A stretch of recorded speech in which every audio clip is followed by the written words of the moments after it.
And heaven would that she these gifts should have, and I to live and die her slave. Didst thou hear these verses? Oh yes, I heard them all, and more too, for some of them had in them more feet than the verses would bear. That's no matter. The feet might bear the verses.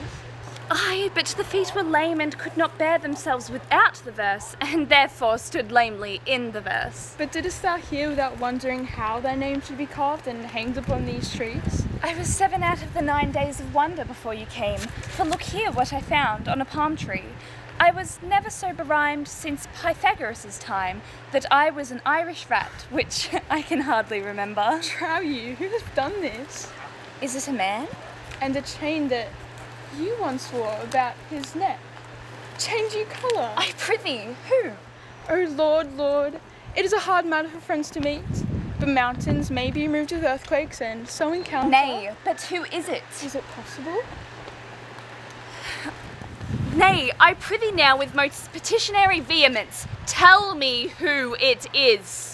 Oh, wonderful, wonderful, and most wonderful, wonderful, and yet again wonderful. And out of that, after all hooping. Good, my complexion, dost thou think, though I am comparisoned like a man, I have a doublet and hose in my disposition?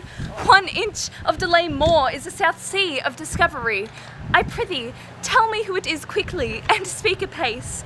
I would thou couldst stammer that thou pourest this concealed man out of thy mouth as wine comes out of a narrow-mouthed bottle, either too much at once or none at all. I prithee, take thy cork out of thy mouth so that I may drink thy tidings. So you may put a man in your belly. Is he of God's making? What manner of a man? Is his head worth a hat, or his chin worth a beard? Nay, he hath but a little beard. Why, God will send more, if the man will be thankful.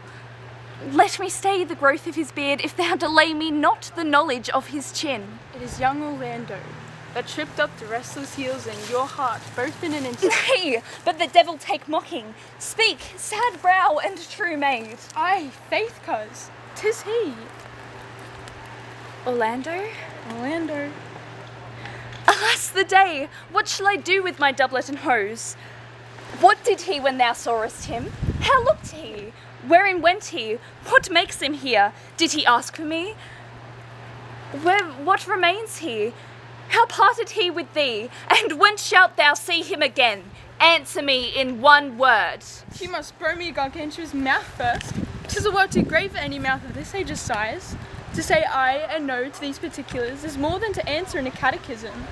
But what did he say when thou sawest him? Does he look as freshly as the day he wrestles? It is as easy to count atomies as to resolve the propositions of a lover. But take a taste in my finding him, and relish it with good observance.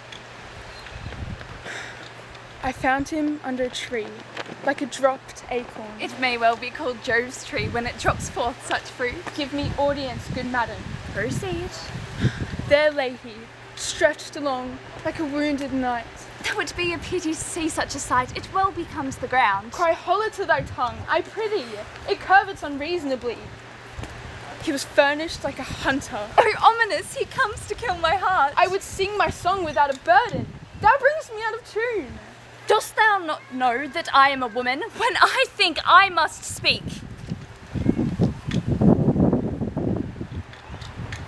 Sweet, say on. You bring me out. Shh. Comes he not here? 'Tis he. Slink by and note him.